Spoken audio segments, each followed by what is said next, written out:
Behind closed eyes, every woman possesses an internal theater, a private landscape where the most intense and specific desires are free to play out. For many, an intense erotic thought is immediately followed by a sense of confusion. It is common to experience a sharp, transgressive image and then immediately wonder why the mind produced something so seemingly wrong. This reaction is often the result of years of conditioning. Society frequently suggests that female desire should be strictly romantic or gentle, leaving little room for the darker or more complex scenarios that often arise in the subconscious. This friction leads many to instinctively suppress these thoughts. By pushing them away, we inadvertently silence the very triggers that drive the strongest physical responses. Professional sexology views these forbidden scenarios as a necessary internal energy. The brain utilizes this psychological friction to generate the intensity required for the body to reach a physical climax. Engaging with a taboo fantasy is a functional, controlled process.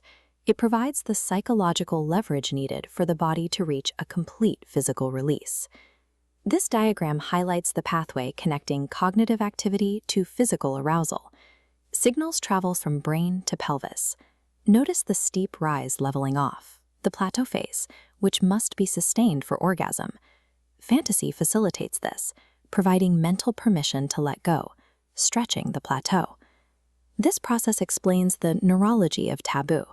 It is why women are often aroused by scenarios that would be logically frightening or repulsive in their daily lives. Fear and excitement are processed in neighboring, closely linked regions of the brain. Because of this proximity, the subconscious can easily repurpose the intensity of a forbidden thought into high-level physical arousal. The mind functions as a safe laboratory.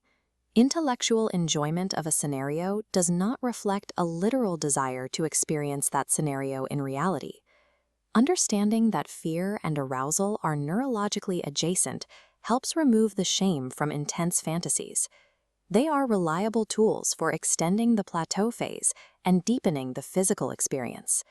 To maintain this mental activity, the brain needs a steady supply of high-quality imagery and narratives.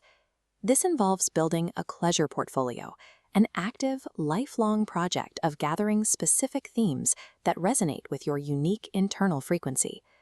You can find this material by exploring the difference between mood-focused erotica and the specific mechanics of explicit content. Each source provides different files for the mind to process. Explore diverse themes, power dynamics, or unfamiliar scenarios. Pay attention to specific words or scenes that create a sudden physical resonance in your body. When you find a narrative that works, save it in a private digital folder or a dedicated journal. This builds a repository of raw material for the brain to use during arousal. A well-stocked pleasure portfolio ensures the mind is never bored. It provides the necessary material to drive the body toward more profound experiences. When you are in a relationship, you must decide which parts of this internal world to share with a partner. Professional sexology categorizes these into two distinct groups: relational fantasies and private fantasies. Shareable fantasies are scenarios that enhance the bond. If a specific story or film excites you, inviting a partner into that discovery can create a new point of connection. You can use a learning alibi to introduce these ideas safely. By presenting a scenario as something you found in a course or a book, you can gauge your partner's reaction without feeling personally exposed.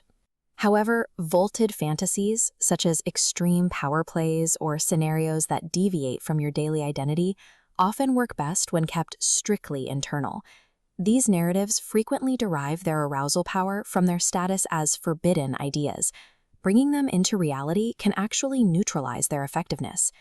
Categorizing your fantasies in this way protects your psychological safety. It allows you to use your most potent triggers internally while still growing closer to your partner through shared ideas. Attempting to enact a deeply vaulted fantasy before both partners are psychologically ready carries significant risks. This can lead to disenchantment, where the reality of the act causes a physical rejection or trauma. This often results in the permanent loss of that fantasy as an internal arousal tool. For instance, if a partner fixates on enacting high-intensity jealousy or insecurity-based scenarios, it is a signal to consult a professional together. These are psychological flags that require a specialist's guidance rather than physical exploration. Ultimately, your fantasy world is a secret garden, a lifelong ally that keeps your sexual power in your own hands.